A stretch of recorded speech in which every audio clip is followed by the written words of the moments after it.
Yang pertama, kita akan membahas latar pertama. 1. Pancasila sebagai dasar negara dan falsafah hidup. Sejak dahulu, Pancasila juga diperuntukkan kepada negara, masyarakat, dan pribadi bangsa Indonesia. Atau lebih singkatnya, Pancasila menjadi pondasi hukum dan arah hidup bangsa. Yang kedua, Pancasila kesatuan bulat.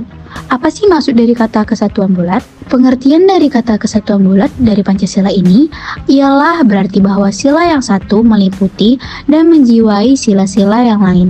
Lantas, perumusan Pancasila juga dapat dijadikan sebagai pandangan hidup bangsa yang selalu berkaitan dengan kehidupan berbangsa dan bernegara. Yang ketiga, Pancasila tercantum dalam Undang-Undang Dasar 1945.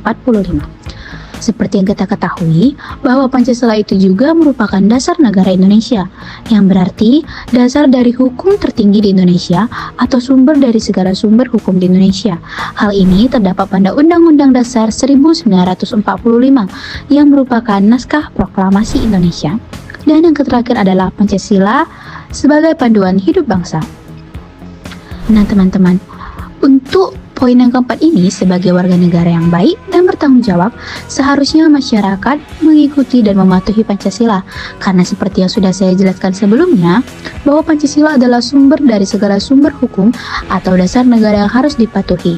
Karena dalam sila-sila Pancasila tidak memihak kepada satu orang saja, melainkan keseluruhan warga negara Indonesia. Periode pengusulan Pancasila. Awal ideologi bangsa dan nasionalisme. Nasionalisme mulai muncul jauh sebelum Pancasila. Pergerakan nasional dimulai dengan Indische Vereniging tahun 1908. Lalu Indonesische Vereniging tahun 1922 dan berubah menjadi Perhimpunan Indonesia pada tahun 1925.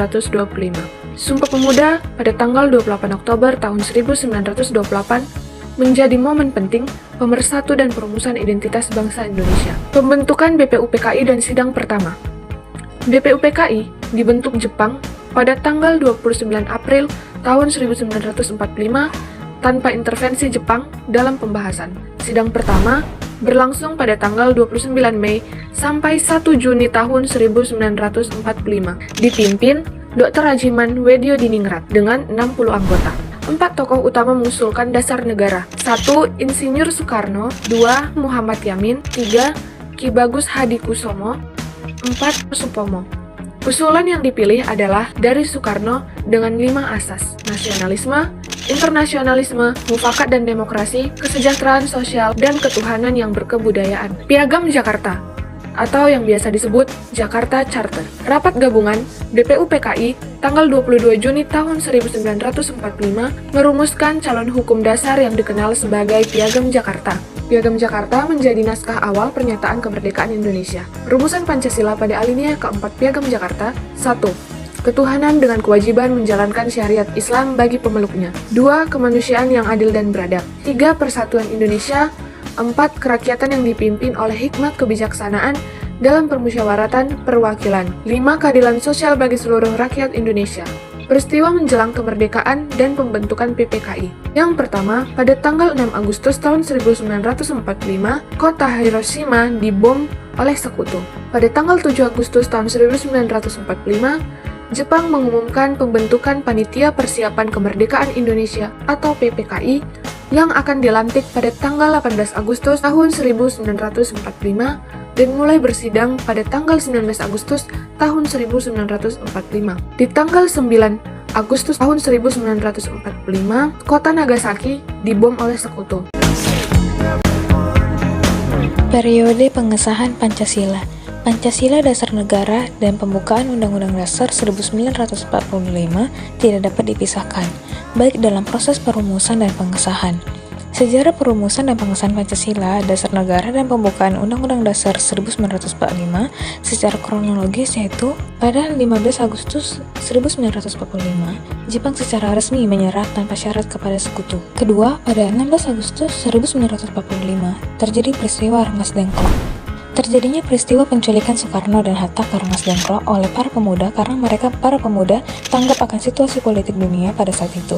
Maka mereka mendesak agar kemerdekaan Indonesia diproklamasikan secepatnya. Pada 17 Agustus 1945, dicetuskannya proklamasi. Sekira pukul 3 dini hari, setelah melalui pemikiran hampir 2 jam lamanya, Soekarno menulis dengan tangan naskah proklamasi itu di sebuah meja makan di rumah Laksamana Takesimaeda. Ada 2 orang yang mendampingi Soekarno ketika ia menulis naskah proklamasi, yaitu Ahmad Subarjo di sebelah kirinya dan Muhammad Atta di sebelah kanannya. Kedua orang itu mendiktekan naskah proklamasi dan Soekarno menulisnya. Di hari yang sama, pada pukul 10 pagi, Soekarno memproklamasikan kemerdekaan Indonesia didampingi oleh Muhammad Hatta. Pada 18 Agustus 1945, Pancasila disahkan sebagai dasar negara Indonesia oleh PPKI pada sidang PPKI 1 dan dicantumkan dalam Undang-Undang Dasar 1945. Alasan diperlukannya Pancasila dalam kajian sejarah. Pertama, Pancasila sebagai intis bangsa Indonesia. Pancasila sebagai kepribadian bangsa harus mampu mendorong bangsa Indonesia secara keseluruhan agar tetap berjalan dalam koridor yang bukan berarti menentang arus globalisasi. Kedua, sebagai kepribadian bangsa Indonesia, yang artinya Pancasila diwujudkan dalam sikap mental dan tingkah laku serta amal perbuatan. Ketiga, Pancasila sebagai pandangan hidup bangsa Indonesia, yang berarti nilai-nilai ketuhanan, kemanusiaan, persatuan, kerakyatan, dan keadilan digunakan sebagai pedoman bermasyarakat dan berbangsa. Keempat, Pancasila sebagai jiwa bangsa Indonesia. Kelima, Pancasila sebagai perjanjian luhur. Sumber historis, sosiologis, dan politis pendidikan Pancasila. Yang pertama, historis. Pancasila dirumuskan di sidang BPUPKI 1 Juni 1945 dan disahkan sebagai dasar negara 18 Agustus 1945. Memperingati hari lahir Pancasila 1 Juni sebagai bentuk penghormatan sejarah, menjadikan Pancasila sebagai pedoman hidup dan pandangan dalam berbangsa. Yang kedua, sosiologis. Mencerminkan nilai sosial seperti ketuhanan, kemanusiaan, persatuan, kerakyatan, dan keadilan dalam masyarakat. Contohnya itu seperti hidup rukun antar umat beragama, gotong royong dalam masyarakat, hargai hak asasi manusia, dan bantu orang lain. Yang ketiga, politis. Pedoman dalam sistem pemerintahan dan kebijakan politik yang demokratis dan adil. Contohnya itu seperti pengambilan keputusan politik melalui masyarakat, pemerintah membuat kebijakan yang adil bagi seluruh rakyat, dan pemilu sebagai sarana menyalurkan kedaulatan rakyat sesuai prinsip demokrasi Pancasila. Munculnya permasalahan yang mendera di Indonesia memperlihatkan telah tergerusnya nilai-nilai Pancasila dalam kehidupan bermasyarakat, berbangsa, dan bernegara. Oleh karena itu, perlu diungkapkan berbagai permasalahan di negeri tercinta ini yang menunjukkan pentingnya mata kuliah pendidikan Pancasila. Pertama adalah masalah kesadaran perpajakan. Kesadaran perpajakan menjadi permasalahan utama bangsa karena uang dari pajak menjadi tulang punggung pembiayaan pembangunan. APBN 2016 sebesar 74,6%. Penerimaan negara berasal dari pajak. Masalah yang muncul adalah masih banyak wajib pajak perorangan maupun badan atau lembaga, instansi maupun perusahaan dan lain-lain yang masih belum sadar dalam memenuhi kewajiban perpajakan. Laporan yang disampaikan masih belum sesuai dengan harta dan penghasilan yang sebenarnya dimiliki. Bahkan banyak kekayaannya yang disembunyikan. Masih banyak warga negara yang belum terdaftar sebagai wajib pajak, tidak membayar pajak, tetapi ikut menikmati fasilitas yang disediakan oleh pemerintah. Yang kedua adalah masalah korupsi. Masalah korupsi sampai sekarang masih banyak terjadi, baik di pusat maupun negara. Merilis situasi korupsi di 188 negara untuk tahun 2015. Berdasarkan dari data tersebut, Indonesia masih menduduki peringkat 88 dalam urutan negara paling korup di dunia. Kesimpulannya adalah Pancasila merupakan dasar negara dan juga menjadi falsafah hidup bangsa Indonesia sejak dahulu.